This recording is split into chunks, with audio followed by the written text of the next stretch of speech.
ท่านกำลังฟังสถานีวิทยุกระจายเสียง FM 104.5 เมกะเฮิรตซ์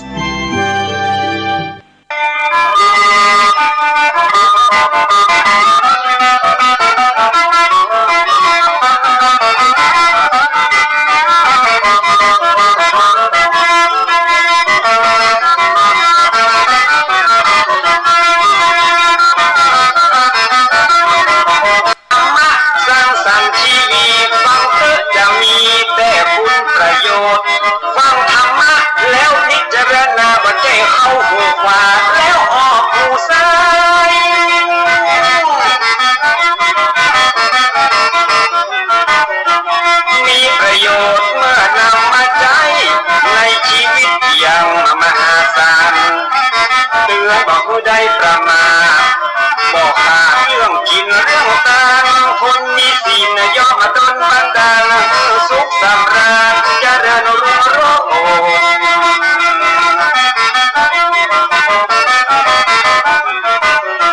์โครงการตัดใส่บาตรดอกไม้ที่วัดเจดีย์หลวงซึ่งญาติโยมก็ปากันมามากหน้าหลายตาสังเกตดูให้ดีว่าวันตักบาตรดอกไม้หรือวันอินทขินที่เสาหลักเมืองเชียงใหม่เป็นช่วงที่มีฝนตกทุกปีเลยเพราะจะได้ถึงเป็นช่วงที่มีฝนตกตามวิทยาศาสตร์หรือตามจันทรคติเนี่ยพอเดือน8เนี่ยนะเป็นเข้าสู่หน้าฝนละถ้าสมมุติว่าเป็นหลักของสากลก็คือเดือนกรกฎาคมเริ่มมีฝนโดยเฉพาะวันเข้าพรรษาแต่ของเดือนเหนือเนี่ยเราจะคำนวณได้แม่นยำเลยทุกปีการทำบุญตักบาตรดอกไม้เป็นฮีทฮอยทางเหนือมีมาเมื่อนานนะที่เกี่ยวข้องกับวัฒนธรรมข้อที่หนึ่งคือด้านคติธรรมคือมีความเชื่อถ้าเรามองไปในแง่ของวิทยาศาสตร์ชีวิตของคนเฮาผมบอกว่าชีวิตนี้ต้องมีการให้คือการใส่บาตรคือการให้ทานเสียสละทรัพย์สินเสียสละของทางวัดเพิ่นก็จะนำเอาปัจจัยที่ญาติโยมมาทำบุญดอกไม้เอาไปพัฒนาวัดป่าอารามพัฒนาการศึกษาการเผยแผ่สาธารณูปการอย่างต่างๆเพราะฉะนั้นการไปร่วมตักบาตรดอกไม้ถือเป็นคติธรรมของพี่น้องชาวล้านนาถ้าเขาได้ไปแล้วจิตใจเขาก็ผ่องใสได้กินได้ทานได้ร่วมทำบุญกุศลแต่ถ้าบ่ได้ไปนี่มันอิกคลิกใจคนเมืองมันว่าอิกคลิกใจโอ้ยไม่ได้กินได้ทานด้วยเปิ้นช่วงนี้ก็ยังอยู่ในช่วงที่ต้องปิดหน้าใส่หน้ากากอยู่นะญาติโยมเด้อคนจะเปิดหน้ากากคือบางประเทศเป็นเปิดหน้ากากเปิดอย่างเนี้ยแต่ก็ยังมีโควิดติดอยู่นะบ้านเฮาก็บอกควรจะไม่ประมาทกับสิ่งเหล่านี้ถ้าเราประมาทเนี่ยนะฮะเฮาก็จะเจอปัญหาอย่างต่างๆรุมเร้าญาติโยมสาธุชนทุกท่านรักธรรมในพุทธศาสนาเน้นสอนให้การดับทุกข์เป็นการสิ่งไหนที่บ่เป็นไปเพื่อความดับทุกข์สิ่งนั้นไม่ใช่รักธรรมในพุทธศาสนาเพราะอย่างพระพุทธเจ้าสอนคนมันดับทุกข์คำว่าทุกข์ตรงนี้เนี่ยญาติโยมทุกข์ชั่วยากมันเกิดขึ้นอยู่ในโลกของเราเหมือนกับความร้อนโลกของมันมีความเย็นเฮ ห้อมเจียวแล้วน้ำแข็งออกมานอกนี่สักมีอะไรอย่างแป๊บเดียวน้ำแข็งนี่ก็จะละลายความทุกข์ก็เช่นเดียวกันญาติโยมความสุขมันเป็นสุขประเดียวประนาวกรรมเดียวกับพี่มันอย่างเก่าธรรมะเพราะฉะนั้นหลักธรรมในอริยสัจสี่เนี่ยจึงเป็นคำตอบที่ชัดเจนมากเปรียบหลักธรรมอริยสัจสี่เนี่ยเหมือนกับหอยเท้าช้างคือช้างนี่เป็นสัตว์ที่ใหญ่ที่สุดในโลกเท้าของสัตว์ทั้งหลายทั้งปวงเนี่ยจะต้องเวลาย่ำก็เป็นต้องอยู่ในหอยตีนช้างหมดหลักธรรมอริยสัจสี่เนี่ยเป็นหลักธรรมที่สอนให้คนรู้เรื่องทุกข์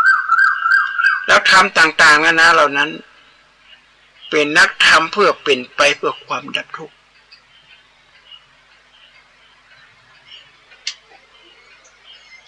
ทุกข์ที่มันเกิดขึ้นมาเพราะมันมีมูลเหตุเพราะทุกข์นี้เริ่มต้นเลยเป็นผล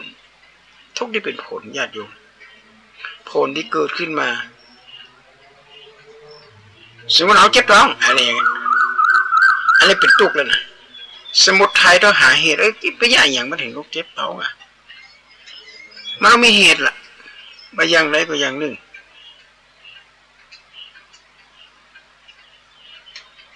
เหตุนั้นอาจจะเป็นเหตุหนักหรือเหตุน้อยถ้าเหตุหนักก็เจ็บท้องบ่มีปีมีคุยนี่ก็ต้องไปหาหมอละว่าอย่างต้องเจ็บท้องอย่างจะต้องมีปัญหาหมอไปก็จะเลือดไปเช็คต้องเอาเดี๋ยวนี้มันมีละเทคโนโลยีเอากล้องส่องกล้องอย่างโอ้อันนี้นี่มีปัญหาเกี่ยวกับนั่นเกี่ยวกับนี่เข้าไปแต่ถ้าเจ็บท้องกินบะตื่นดองหรือกินของจอมของดองเนี่ยเอาหูละเอากระย่างเงี้ยบะกินก็หายนี่สมุทัยสมุทัยเนี่ยก็คือสมุทัยนี่ก็คือเหตุที่ทำให้เกิดทุกข์คือตัณหาญาติโยมตัณหา3ข้อนี่แหละคือเป็นเรื่องใหญ่เรื่องโตมากเพราะสังเกตดูให้ดีว่าเดี๋ยวนี้ญาติโยมมีสิ่งที่มันน่าไม่วางใจเพิ่มมาแถมนั่นก็คือโรคฝีดาษลิงนะข่าวล่าสุดว่าเปิ่นปะคนไทยเขาติดแล้วนะแต่ยังบัดยังไม่ได้กรองเดียวติดมาจากลิงในญาติโยมที่เปิ่นสอนเขาบอกเอาสิงสาราสัตว์เอามาเลี้ยงเอามาขังไว้เนี่ยไผ่ที่ชอบเลี้ยงนกก็ชอบเลี้ยงหมาก็ชอบเลี้ยงสัตว์ป่าเนี่ยขอบิณฑบาตว่าเอาไปปล่อยให้เปิ่นไปอยู่ธรรมชาติดีกว่าเพราะสิงสารสัตว์เหล่านี้บางทีเอาหมามาขึ้นไปนอนบนบ้านก็มี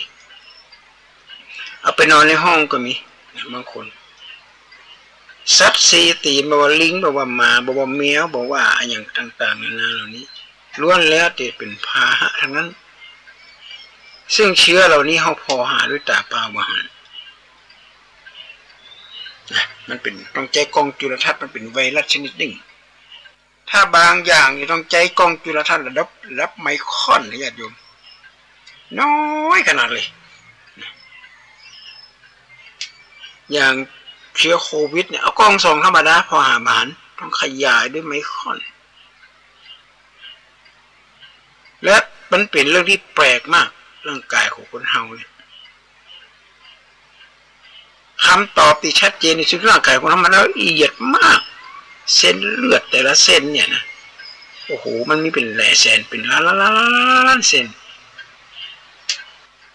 ร่างกายของคนเฮาก็จะมีภูมิต้านทานคือทหารถ้าเอามัวประมาทในการดำเนินชีวิตเฮาก็จะเจอกับสิ่งเหล่านี้มีตัณหามีความอยากก็ได้นกมาเลี้ยงก็ได้แมวมาเลี้ยงแมวป่าผมสัตว์มาผมโดยเฉพาะเดี๋ยวนี้ลิง แต่ก็หลายปีก่อนเราได้รับข้อสันนิษฐานว่าโรคเอดส์ที่เป็นกันทั่วบ้านทั่วเมืองตอนนั้นตีกันโหตายกันหนักขนาดเกิดจากลิงชนิดหนึ่งเขาว่าน่ะคนไปกินลิงก็หรือไปโดนลิงมันคบก็ในห้องหมูแล้วก็เอาเชื้อมาปล่อยอันนี้ตามหลักฐานทางการแพทย์บอกว่าเกิดมาจากทวีปแอฟริกาแล้วก็ถ่ายทอดเชื้อเหล่านี้จากการร่วมเพศการปลูกถ่ายอวัยวะหรือการบริจาคเลือดนอกนั้นบ่เป็นนะและการร่วมเพศด้วยทีนี้ต่อมาเนี่ยเชื้อเอดส์เนี่ยหัวห้องเชื้อเอดส์ก็รู้สึกว่าจะเบาบางลงไปพ่อมเขาก็มียุคมียาในการกินในการต้านกับไวรัสเหล่านี้แต่เชื้อปัจจุบันนี้เชื้อโควิดเนี่ยมาแห้งขนาดมันไม่ได้มาเฉพาะเชื้อโควิดอย่างเดียวญาติโยมปัจจัยเศรษฐกิจแล้วนี่ละนะมัดคนที่บ่เคยมดเนี่ยมดตัวก็มามดเห็นตอนเนี้ยญาติโยมจะมาหาช่วงที่เปลี่ยนใหม่ๆในบิณฑบาตนี่บ่มีคนเลยกลางถนนนี่คนหลงลื่นต่อมาทุกเจ้าพระสงฆ์องค์พระเจ้ากับพระเก้าบิณฑบาตเหมือนกันเอาละคราวนี้มีปัญหาหนักขนาดบอกว่าเชื้อโรคบอกว่าอย่างต่างๆที่เกิดขึ้นมาในหลักพุทธศาสนาเฮาจะต้องเอาพุทธพจน์ของพระเจ้าที่ตรัสไว้ก่อนที่เพิ่นจะปรินิพพานว่าอย่าประมาทสุดทั้งหลายคือคำว่าประมาทนี่ก็คือหมายถึงว่าปล่อยปละละเลยในการดำเนินชีวิตด้วยปัจจัยสี่หนึ่งอาหารการกินเดี๋ยวนี้เฮาหันในเฟซหันในไลน์กินลาบดิบกันไปมาพอมาแข่งกันกินลาบดิบครับโอ้น่ากลัวแข่งนะแข่งกันกินลาบดิบแข่งกันทำลาบดิบสิ่งเหล่านี้ที่ญาติโยมบางอย่างเขาจะเป็นต้องได้ยึดท่องเราควรจะไปห่วมเก้าจะกินซิปจะกินเอามาลาบเอามาคั่วให้ก่อนมันสุก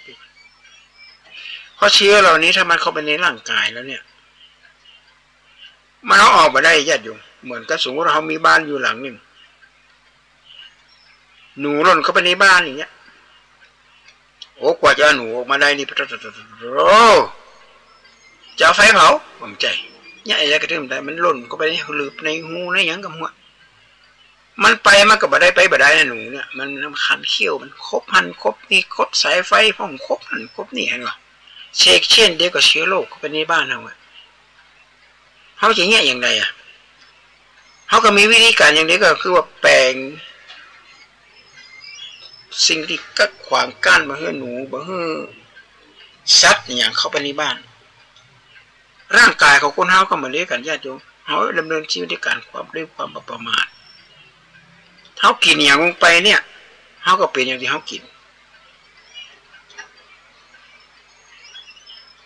สังเกตดูให้ดีกันประเด็นนี้ซ้ำยิ่งเลยอาหารการกินไม่สะดวก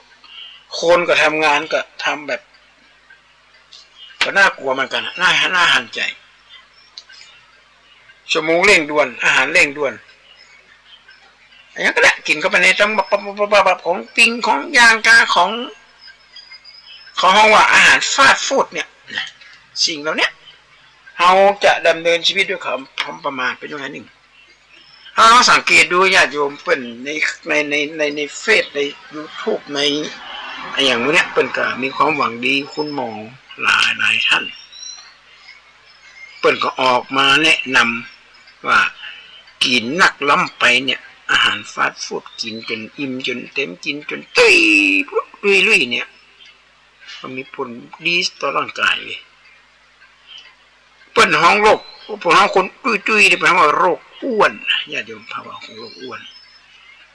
บางอย่างนี่เขาไปสมัครงานเปิ้นก็บ่เอานะหน่วยงานราชการเปิ้นก็ยังมีข้อบังคับว่าน้ำหนักไม่เกินเนี่ยนะถ้าเกินกว่านั้นไปมันตุ้ยเนี่ยอย่างกับกันอืดอาดยืดยาดไปไหนไม่สะดวกจะเป็นภาระให้กับรัฐบาลมันไม่ใช่ภาระให้กับโรคเก่าอย่างเดียวนะ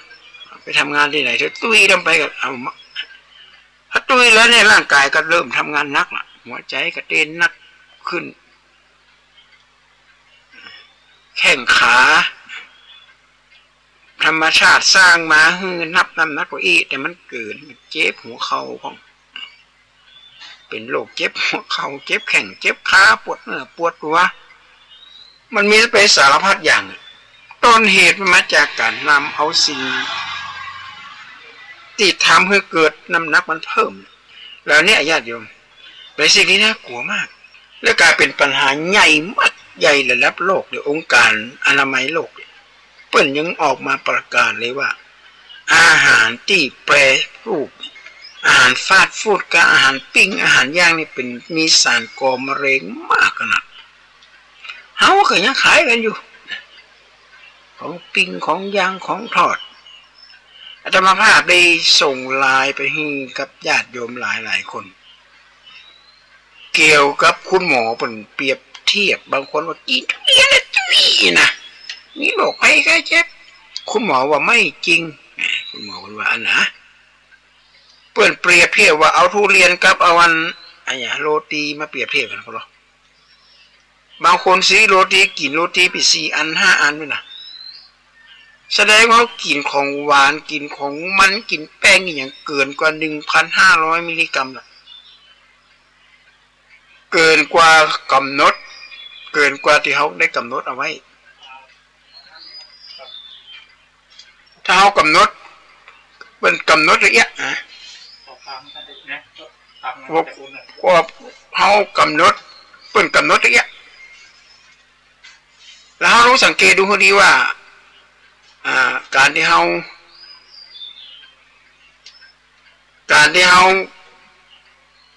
กินสิ่งนี้ลงไปเราลองไล่เรียบเรียงดูว่าโรตีเมื่อทำมาจากอะไรอย่างหนึ่งอันดับหนึ่งเลยแป้งปุ่นเอาแป้งไปมักก่อนมักเลยนุ่มเสร็จแล้วก็เอาน้ำผสมด้วยเนยไอ้อย่างทำก็เนี่ยมันจืดมันอย่างนั้นเนี่ยมันอย่างเงี้ยมันเป็นเนยนะเป็นเนยก็เป็นอะไรอย่างเงี้ยทำอย่างนึงมันคล้ายๆกันเนยเป็นก้อนนะญาติโยมจากเนยก็เป็นน้ำตาลใส่เข้าไปแล้วมีน้ำมันใส่เข้าไปได้ไหมนะ2 อย่าง 3 อย่างก็มักก็เอาผสมกันเข้าไปเสร็จแล้วก็รีดที่เป็นแผ่นแล้วทอดลงไปนะทอดลงไปในน้ำมันจากนั้นก็ตัดเป็นชิ้นจะเป็นชิ้นที่เรียบร้อยหมดการนมข้นเนี่ยเทลงไป ราดเข้าไปน้ำตาลโรยไปแถมเราเนี่ยอันก็ญาติโยมขั้นตอนของกินโรตีอาตมาไม่ได้โจมตีเนอะนะเดี๋ยวจะในนั้นอาจจะสรุปให้ฟังแล้วเขาก็ไปซื้อสิ่งโรตีเหล่านี้มากินถามคุณหมอมาถามว่าอันเดียวอิ่มไหมไม่อิ่มบางคนที่เขาตอนเลยเหรอจดเข้าไป3 อัน2 อัน 3 อันหวานขนาดนักถึงหวานถึงหอมเพราะผลใส่เนยด้วยใส่เนยใส่ยีสต์ใส่นี่เข้าไปแล้วคนมันก็กินเข้าไปไม่ได้กินวันเดียวเลยหรอญาติโยมกินติดต่อกัน2 วัน 3 วันแล้ว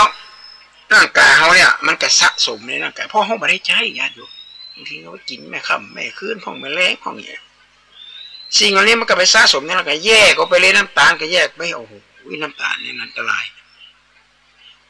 เนยทำเอาก็ไปท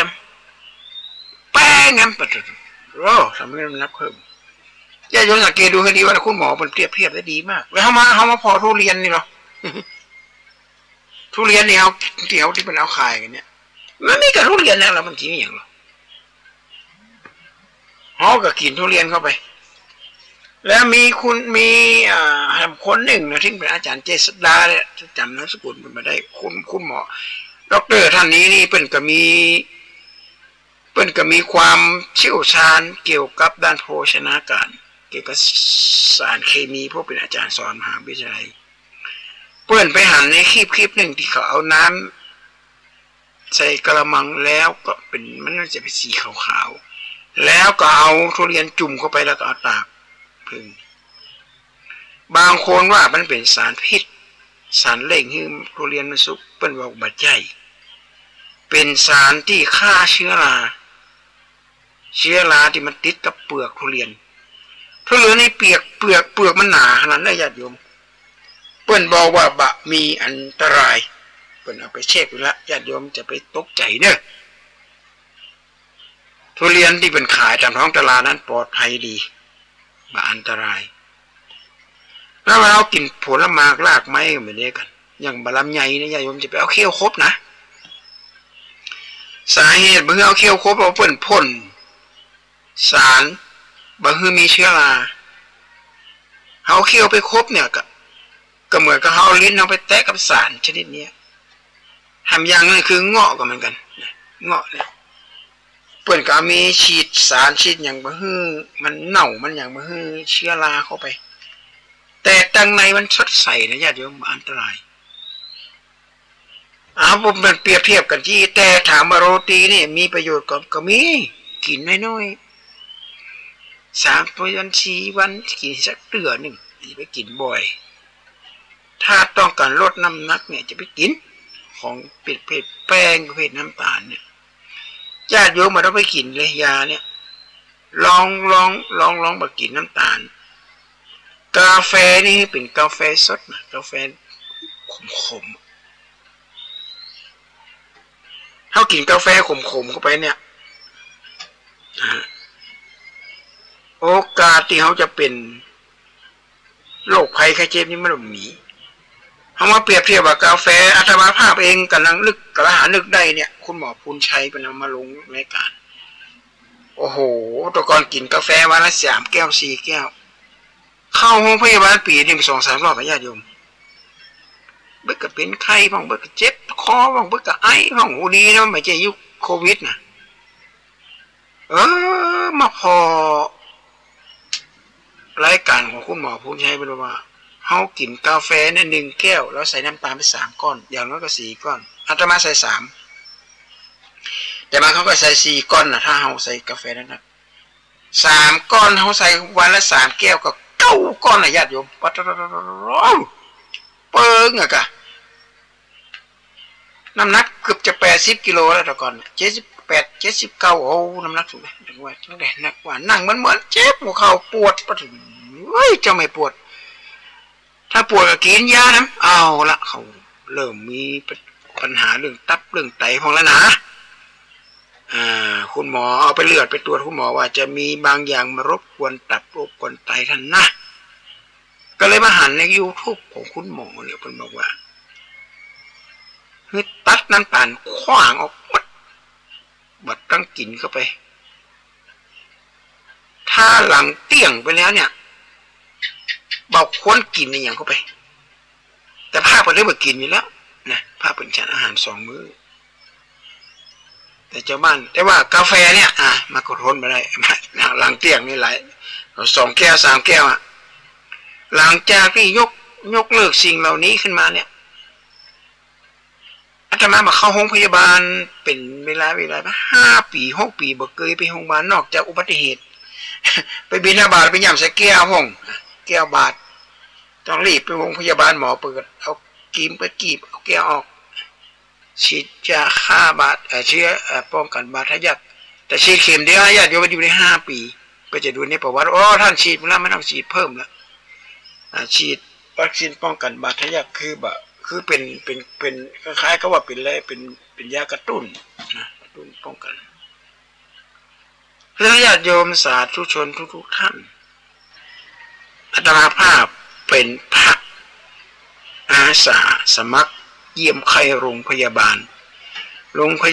สวนดอกโรงพยาบาลศูนย์วิจัยโรงพยาบาลสวนปรุงโรงพยาบาล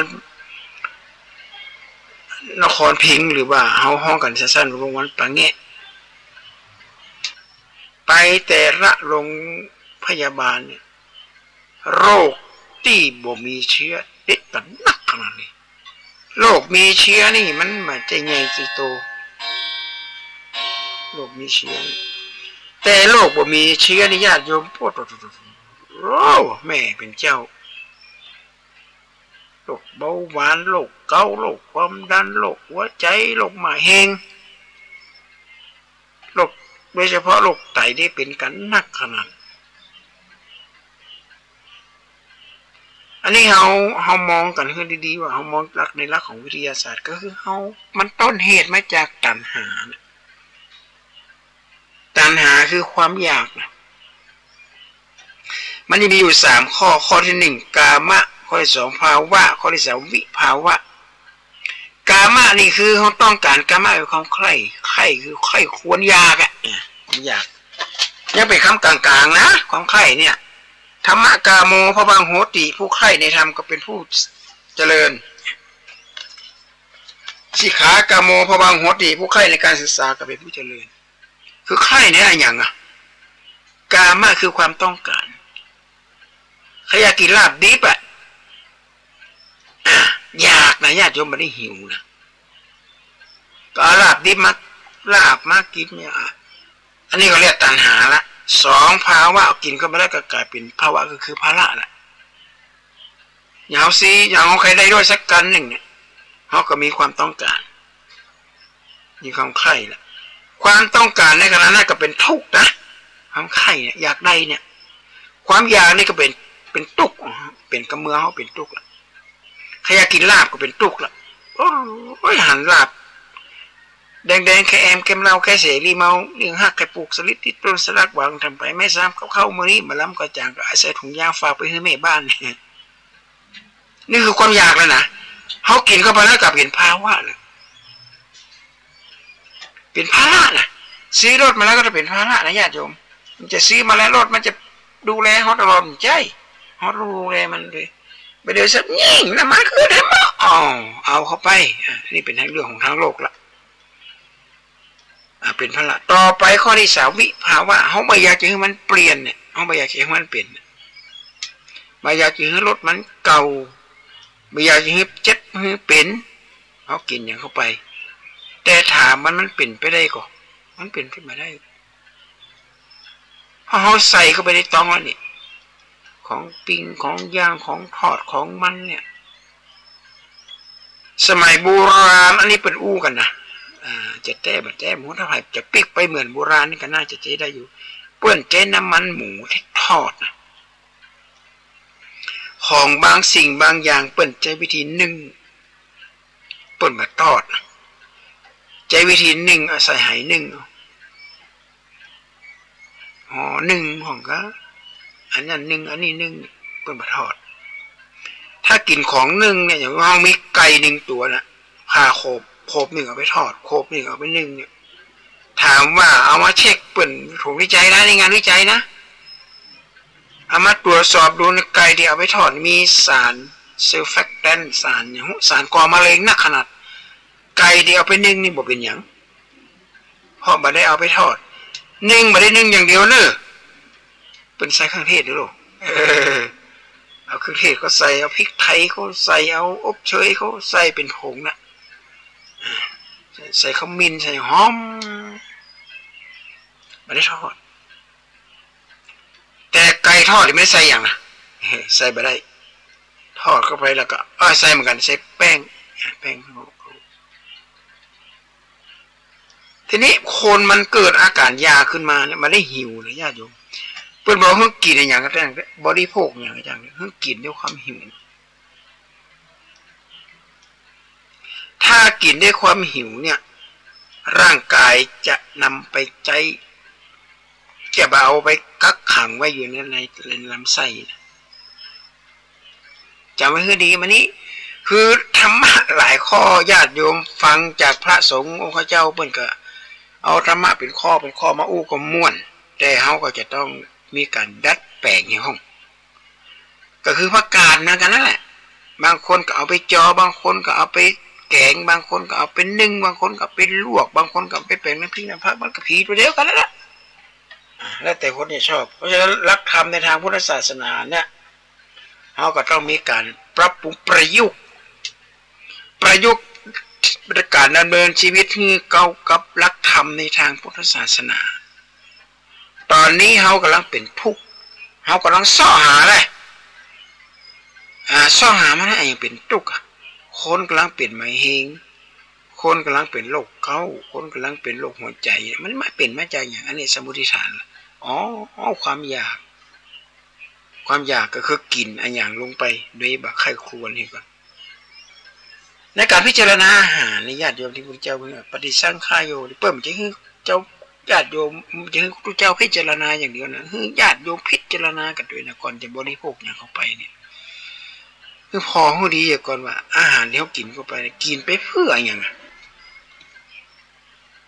เพื่อให้มีกำลังในการดำเนินชีวิตไม่ได้กินเพื่อความอร่อยนักปราชญ์บอกว่าอย่าฝากลิ้นไว้กับอาหาร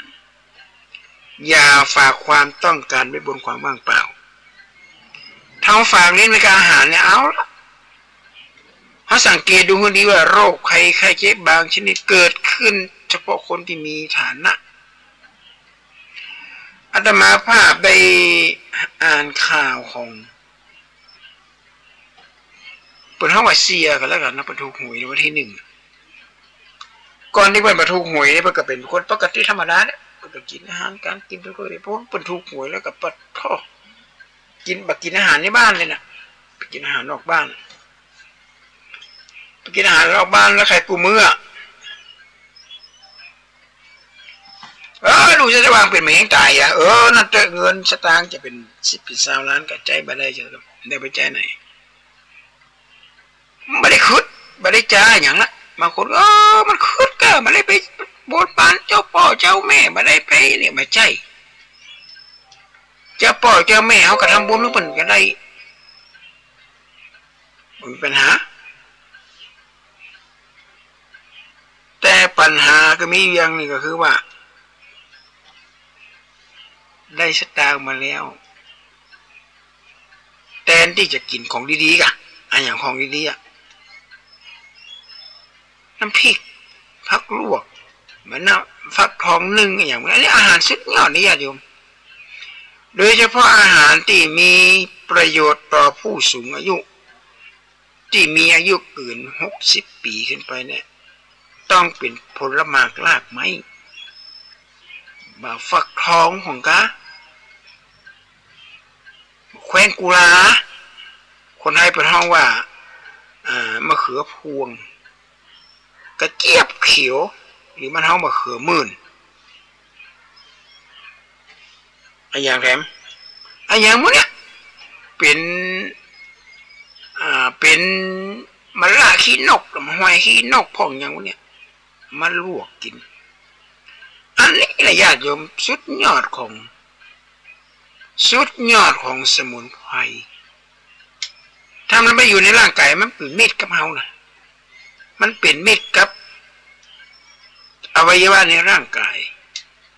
จะไปช่วยในการขับถ่ายจะไปช่วยในการป้องกันไม่ให้เกิดโรคเกาต์โรคเบาหวานโรคอย่างต่างๆนะตรงกันข้ามกับของปิ้งของย่างของทอดของมักของดองของแปรรูปกินเข้าไปแล้วตื่นขึ้นมาปวดมันอิดมันหิวมันอ่อนเพราะอย่างมันเห็นมันอิดมันหิวเพราะร่างกายมันต้องย่อยสลายโอ้ยมันดีๆดูร่างกายจะต้องทำงานนักนะบัดท่าบัดทำก็บัดได้ตายเลยนะบอกถ้าร่างกายบัดทำงานตับบัดทำงานก็บัดได้หมดไตบัดทำงานก็บัดได้หมดลำไส้เล็กลำไส้ใหญ่เป็นม้ามเป็นอย่างพวกนี้ต้องทำงานมันต้องขับสิ่งเหล่านี้ออกจากร่างกายขับบัดได้ก็ไปคอนอยู่ที่ไตคอนอยู่ที่ตับเปิ้นห้องว่า ไขมันฟอกตับเดี๋ยวนี้เริ่มมีกันนักเนอะไขมันฟอกตับเนี่ย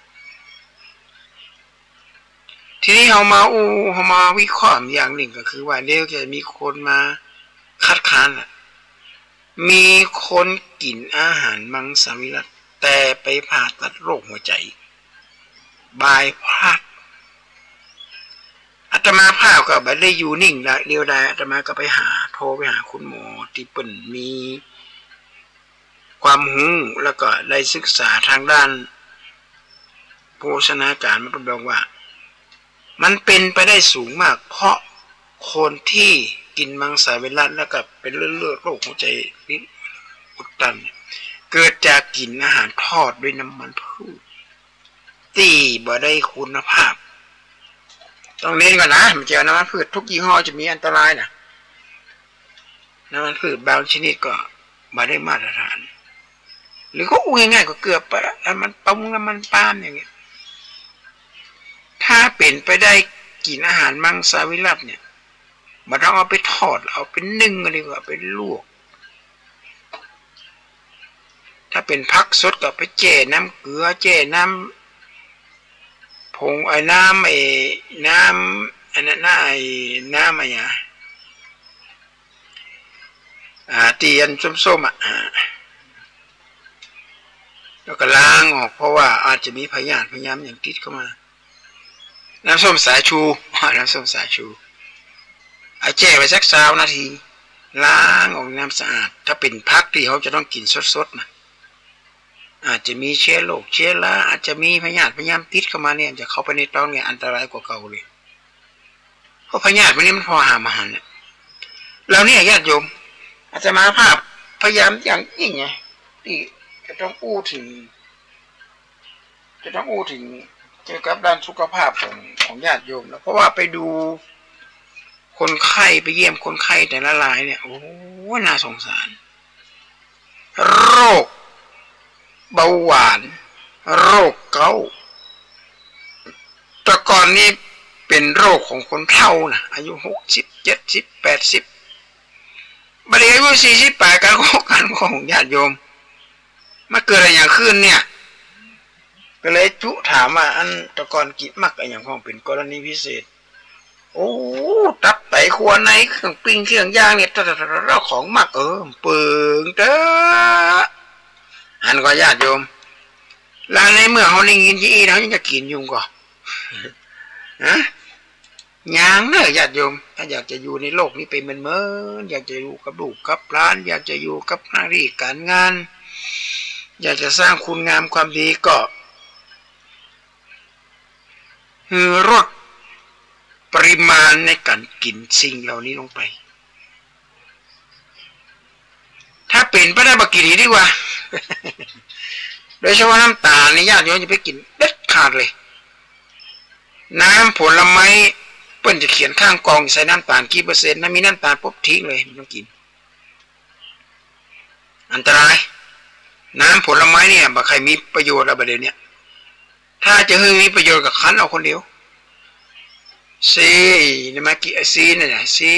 แบบไอ้ส้มเขียวหวานก็ยังมาเขามาคั้นมาแปลงคนเดียวเดี๋ยวเขาไม่ได้ใส่น้ำตาลเขากินคนเดียวทำคนเดียวไอ้จะปลอดภัยมากกว่านะแต่ถ้าหากว่าเขากินเข้าไปแล้วแจ็คพอตเลยญาติโยมอาตมาภาพ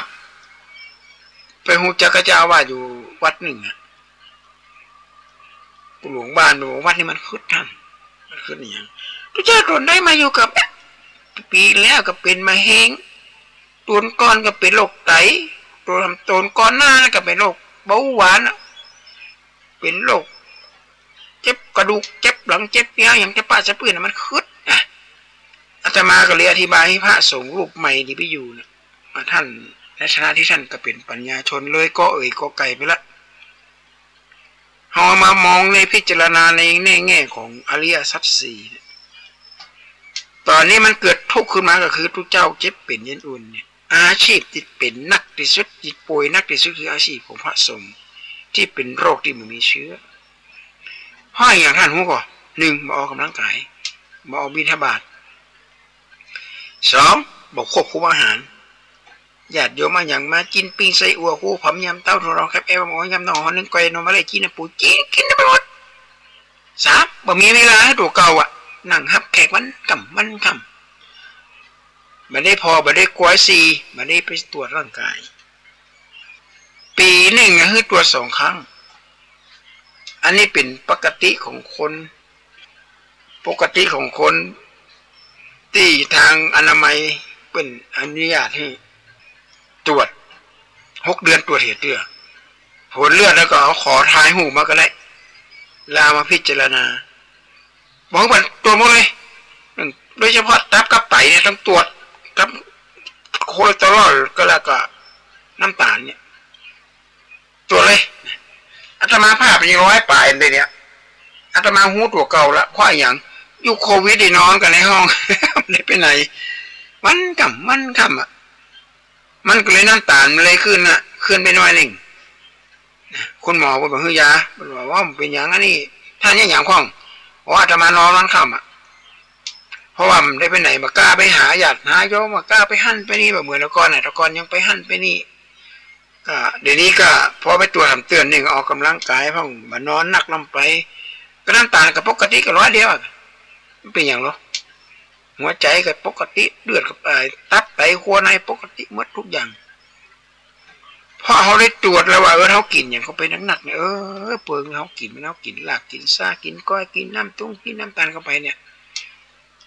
มันจะปรากฏอยู่ในหันปวดผิวปัสสาวะอุจจาระมดอะไรแบบนี้การแพทย์เจริญญาติโยมแบบนี้คุณหมอเปิ้ลล้นแล้วลงขนาดนั้นคุณหมอแบบจะได้ขี้ค้านหมอในเมืองไทยนี่นะมาได้ขี้ค้านตรวจนะหมอเมืองไทยปวดหัวจากประชาชนที่บอกไปตรวจสุขภาพร่างกายขออีแม่ขอไปเถอะหมอฟันกันเหมือนกันนะเปิดกระบอกแป้งฟันกูเจ้ากูแรงแม่ถ้ามีเวลานั้นนะกินข้าวแล้วก็แป้งฟันให้มันถูกลักษณะหมอฟันประกาศอบรมหมอกระดูกก็บอกกินอาหารนั่นกินอาหารนี่ออกกำลังกายยืดเส้นยืดสายหมอแต่ละชนิดนี่เปิ่นกันแนะนำคนมันยากปิกมาบ้านก็มากินของปิ้งของย่างโดยเฉพาะวันสำคัญของเปื่อนฝูงวันใหม่กะวันเกิดกะวันแต่งงานกับตัดอะไรสมีบ่อยนะมันก็เรียกกับวันเปื่อนคนนั้นแต่งงานเมื่อกับเปื่อนคนนั้นขึ้นบ้านใหม่เมื่อกับคนนั้นจัดงานวันเกิดโอ้โหมันมีเหตุมดโมเสียงเอาละก็สว่าป้าเหมือนเข้าไปละเขาเนี่ยกินเข้าไปกันแล้วมาเกิดอย่างขึ้นมาล่ะเนี่ยญาติโยมอันนั้นก็เรียกว่ากามะความอยากละภาวะที่เป็นภาระนักละกำลังเจ็บกำลังเปลี่ยนวิภาวะคือใบยากจริงมันเปลี่ยนนะซื้อรถมากใบยากจริงมันเก่าซื้ออย่างกระจ้างใบยากจริงมันเปลี่ยนแปลงแต่มันก็เปลี่ยนไปบ่ได้คำว่าไวยะนี่เป็นภาษาบาลีแปลว่าเสื่อมไว้แต่ละไว้มันก็เสื่อมไปแล้วยังจะประมาทต่อพระเจ้าเปิ่นตัดไปก่อนที่เปิ่นจะปรินิพพานว่าจะเดินชีวิตด้วยความไม่ประมาทตอนนี้ไปไหนกับพกเกียวเข้าไปด้วยเอามือไปจับหันจับนี่บุ๋งจะไปเอารูปหูดังจะไปรูปหน้ารูปตาเอาเกียวฉีดไปกันล้านเกียวกันแล้วถึงจะไปรูปหน้ารูปตาถึงจะไปจับสมมติมีลูกน้อยมีละอ่อนน้อยอยู่ในบ้านก็มีละอ่อนน้อยอยู่ในรถไปซีของในกาดปิกเข้ามาปุ๊บก็ต้องล้างมือด้วยเกียวให้กันเราไปอุ้มลูกเพราะบอกหูเอามือไปแตะใส่เชื้ออย่างของที่มันอยู่ในกาดในรีในหาวขึ้นห้างขึ้นอย่างเอามือไปเจไปแตะไปจับเข้าไปเนี่ยอันนี้คือเขามาประมาทละมาปล่อยแล้วมาอย่างเก่าแล้วเนอะแล้วเขาจะปลอดภัยอยู่แต่ถ้าเขายังปล่อยปะละเลยมาใส่หน้ากากพ่องมาล้างมือพ่องมามีเชื้อพ่องอันนี้โอกาสที่จะติดเชื้อโควิดมีมากและสิ่งที่สำคัญไปกว่านั้นก็คือไปฉีดวัคซีนเหียฉีดตามที่คุณหมอเปิ่นบังคับให้ฉีดเปิ่นขอให้ฉีดเวลาไปไหนมาไหนถามว่าวัคซีนนี่ป้องกันได้ก่อวัคซีนไม่ได้ป้องกันเหมือนคนติดเชื้อโควิดจำไม่ให้ดีแต่เป็นการถ้าติดเชื้อเข้าไปเนี่ยความแรงรุนแรงนี่มันจะลดลง จากนอนแอ่งแม่งอยู่นี่ในสลีตีนอนนี่เขาก็จะมันกับบรรเทาลงไปดีกว่าบาฉีด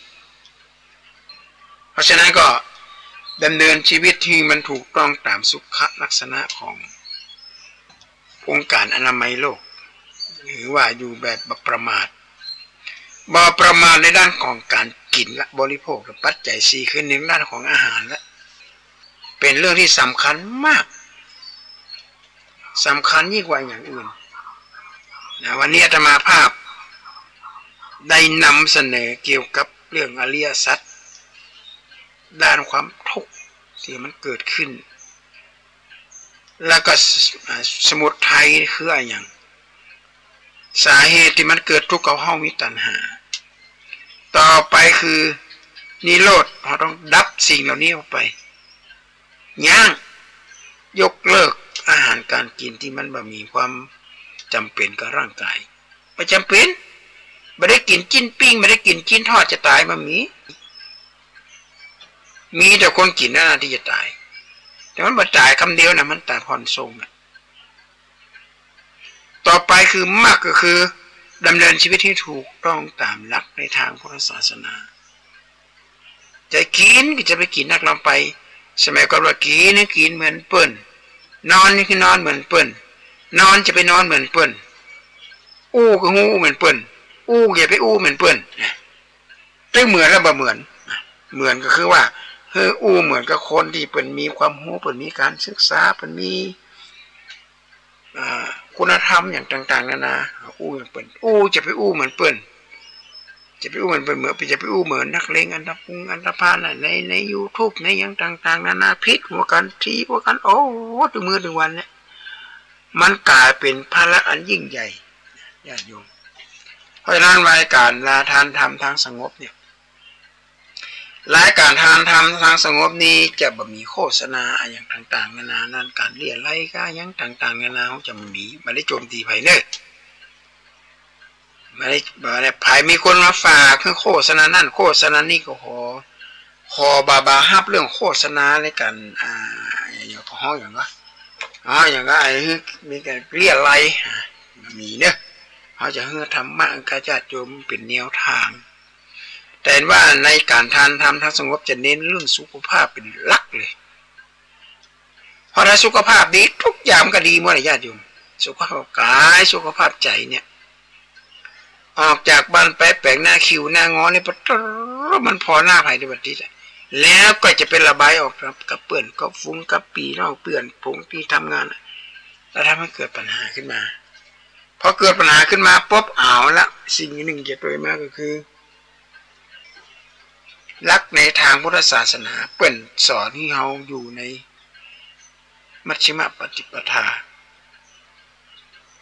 เดินทางสายกลางอย่าไปนักลำไปอย่าไปเคร่งลำไป